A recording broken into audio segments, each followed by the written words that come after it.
At 60 years old, they said I was done. Too old to matter, too slow to keep up. After 32 years of loyalty, they laughed and threw me out like garbage. I watched the company I helped build hand my office key to a kid who still needed Google to spell integrity. They called me useless, but they had no idea. The man they humiliated was about to become their biggest nightmare, and eventually, their boss. If you've ever been underestimated, if someone's ever told you that your time has passed, this story is for you, because sometimes life gives you no choice but to start over. And when you do, you make damn sure the people who doubted you never forget it. So hit that like button, subscribe, and get ready for one of the most satisfying revenge comebacks you'll ever hear.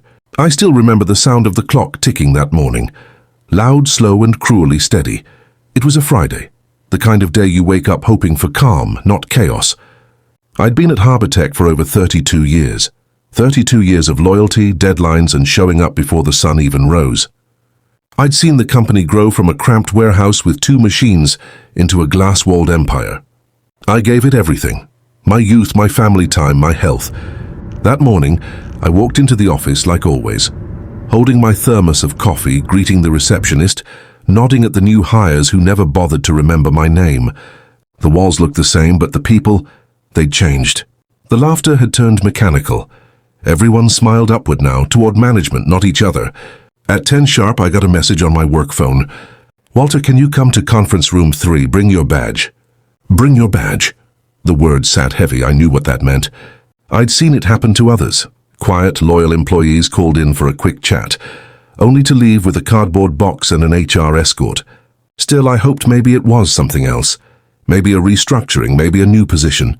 When I entered the room, I saw Ethan, my supervisor. Early 30s, hair slicked back, suit too tight, eyes too empty. He was the type who spoke in buzzwords and measured his worth in LinkedIn endorsements. Sitting beside him was Clara from HR, smiling that cold, rehearsed smile I'd seen her use before. "Walter," Ethan began, clasping his hands like he was praying. "You've been with us a long time, and we truly value that. But as we move toward a younger, more agile workforce..." I didn't let him finish. "You're firing me," I said. My voice didn't even tremble. Ethan gave a short exhale. Relief, almost. "It's not personal, it's a strategic direction." Strategic direction. Corporate poetry for "you're too old for us now." I looked at him for a long time, and for a moment I saw a flash of guilt, or maybe discomfort. I'd trained this kid. He came in fresh out of college, didn't even know how to balance a supply sheet. I taught him everything, and now here he was dismissing me like an outdated file. "I've given this place my life," I said quietly. "My wife raised our kids alone some nights because I was here fixing your mistakes." Ethan's jaw tensed. "It's just business, Walter, you know how it is." Yeah, I knew exactly how it was. They handed me a small plaque, a token of appreciation. 32 years of loyalty reduced to a rectangle of cheap wood and laser engraving. Clara smiled, saying, "We're offering a very generous severance package." I didn't say anything. I just took the box they handed me and walked out. The hallway felt longer that day. Every click of my shoes echoed like a goodbye. Some people looked up from their desks pretending to be shocked. Others avoided eye contact, too afraid they might catch whatever disease I had, age. As I passed the intern area, I caught a whisper. "Didn't know dinosaurs still worked here." I stopped, looked right at them. 2 kids couldn't have been older than 24. They froze, eyes wide. "Don't worry," I said. "You'll be fossils someday, too." I left Harbor Tech that day with a cardboard box, a plaque, and a promise to myself. I'd never let anyone make me feel disposable again. The air outside felt different, sharp, cold, but clean. When I got home, my wife Linda was waiting at the door. She didn't say anything when she saw the box. She just nodded, took it from me, and set it down gently on the table. We sat in silence for a long time. The clock ticked louder than usual. Finally, she spoke. "What are you going to do now?" I looked at her, the woman who stood by me when I had nothing. "I'm going to build something better," I said. She smiled softly. "Then start tonight." So I did. That night I opened my old laptop, slow, cracked, but still alive. I spent hours sketching ideas, researching markets, thinking about all the things Harbor Tech did wrong. They valued youth over experience, hype over integrity. I wanted to build a company that did the opposite, where age meant wisdom, not weakness. I called it Iron Root Technologies, because some trees don't fall, they grow back stronger. The first year was hell. No investors wanted to take me seriously. Every email started with, "We appreciate your interest," but every meeting ended with polite smiles and no callbacks. I burned through my savings, sold my car, used our basement as an office. But Linda never complained, not once. She brought me coffee at midnight and said, "They'll regret it someday." And somehow that was enough fuel to keep going. I started hiring people, not from LinkedIn, not from fancy universities. I hired people like me, the overlooked, the overqualified, the ones labeled too old or too slow. Engineers in their 50s, designers who'd been pushed aside for fresh talent. Together we built something real. Our first prototype was rough, ugly even, but it worked.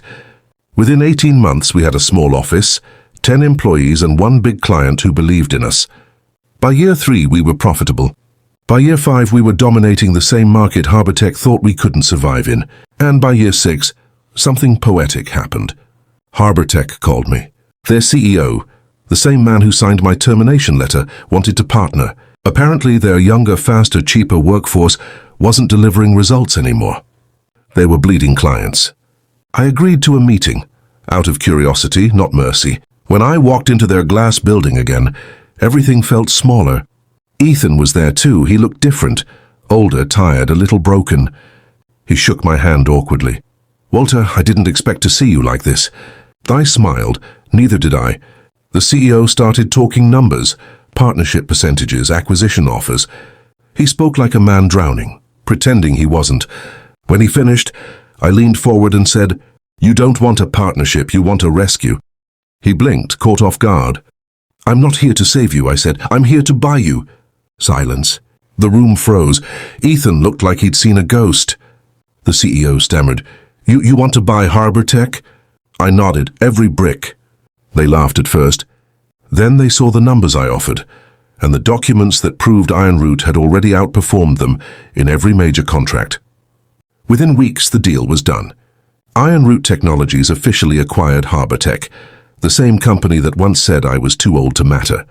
I walked back into that building not as an employee, but as the owner. The moment I stepped into the boardroom, every face that once ignored me suddenly stood up. I didn't say a word. I just looked around at the walls, the chairs, the polished floor, everything that used to make me feel small. Now it all belonged to me. And when I reached my old office, the one they took from me, I paused. The nameplate on the door still read, Operations Director Walter Hayes. I ran my hand over it for a second, then smiled. I told the janitor, "Don't remove it, let it stay there." A reminder of what happens when you underestimate experience. That day I called for a meeting with all department heads, including Ethan. They filed in, quiet, confused, waiting for me to speak. I started with one sentence. Everyone who was fired for being too old and too slow or too expensive, call them back. A murmur spread through the room. One young manager raised his hand nervously. "Sir, some of those people left years ago." I nodded. "Then find them, because they're the reason we're rebuilding this place." Ethan just stared at me, speechless. After the meeting, he approached me in private. "I didn't mean what I said back then," he muttered. I looked him in the eye. "Yes, you did, and that's okay, because I meant it when I said I'd never forget." He lowered his head. I could have humiliated him like he did me, but I didn't. Instead, I offered him a job. Not because he deserved it, but because mercy makes victory sweeter. Months passed. HarborTech, now a division of Iron Root, began to thrive again. The employees I rehired brought back something priceless: integrity. They worked harder, smarter, and more loyally than anyone else. Clients noticed. Soon, our profits tripled. Magazines started calling me the comeback king. But I didn't care about headlines. What mattered to me was walking through those halls and seeing people smile again, people who once thought their time was over. One afternoon, while I was leaving the office, a young intern stopped me. "Sir," she said, "is it true you were fired from here before?" I smiled. "Yes, and it was the best thing that ever happened to me." She frowned, confused. "How?" "Because it forced me to build something worth coming back for." Then I walked out. Same door, same company, but this time as proof that experience doesn't expire. Success didn't change me. If anything, it reminded me what mattered most: loyalty, honesty, and time. I made sure no one at Ironroot ever felt what I once did. We built a culture where people stayed because they wanted to, not because they had to. Every Friday we held open meetings, no titles, no hierarchy. Everyone spoke, everyone mattered, and slowly word spread. Other companies started copying our model.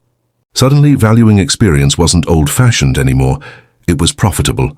One journalist asked me, "Walter, what's your secret?" I told her, "Hire people who've been told they're done, because they're the ones who'll prove everyone wrong." She smiled and said, "That's poetic." I laughed. "No, that's personal." Because behind every decision I made, there was still that image of me walking out with a cardboard box. I never forgot that feeling. It became my fuel, my fire. Years later, we celebrated Ironroot's 10th anniversary. The hall was filled with employees, old and new, laughing, hugging, remembering. Linda stood beside me, proud, beautiful as ever. She whispered, "You did it." I smiled. "No, we did it." As the crowd clapped, I saw Ethan again, standing at the back, quieter, humbler. He approached and said, "I just wanted to thank you for giving me a second chance." I shook his hand. "Just make it count." That night, as I looked around the room, at faces full of life and purpose, I realized something. It wasn't revenge that made me strong. It was redemption. I didn't win because I beat them. I won because I became someone who didn't need to. Sometimes the best revenge is success without bitterness. A few months later, I visited my old neighborhood. The same streets where I used to walk home after losing everything. I saw kids playing, people rushing to work, life moving on as it always does. A man sitting on a bench recognized me from a magazine article. "Hey, aren't you that guy who got fired and then bought his company back?" I laughed. "Yeah, that's me." He grinned. "Must have felt good, huh?" I looked at the sunset and said, "It did, but not for the reason you think." He looked puzzled. "It wasn't about payback," I said. "It was about proving that endings are just beginnings in disguise." He nodded slowly, like he understood. And as I walked away, I realized the man they fired at 60 was never really done. He was just getting started. The morning I returned to Harbour Tech, now a division of Ironroot, the sun felt different. It wasn't just light, it was golden, fierce, almost poetic. I wore the same wristwatch I had on the day they fired me, a reminder of how far I'd come. Only this time I wasn't carrying a resignation letter. I walked in with contracts, ownership, and authority. The lobby looked the same. Sterile floors, fake smiles, faint burnt coffee smell. But the energy, totally different. People who once ignored me now whispered when they saw me. Some smiled nervously, some turned away. I was escorted upstairs by the building manager, who greeted me with a stiff handshake. "Welcome back, sir. I guess things have come full circle." Full circle. Those words rang in my head like a drumbeat. As I entered the conference room, the CEO, Richard, was already there, stiff, standing beside a few executives I used to mentor. I could see it in his face. He wasn't happy to see me. "Well," Richard said, trying to sound casual, "I see you've done well for yourself." I smiled. "You could say that." I handed him the new contract folder. "As of today, Silvertech will officially take over all system operations. We'll be auditing your processes and integrating our software within the next 90 days. For a second, he froze. The color drained from his face. "You mean, we're reporting to you now?" I didn't answer immediately. I wanted to savor the silence. The thick, uncomfortable silence of poetic justice. Then I said quietly, "Let's just say you're under new management." The room went silent.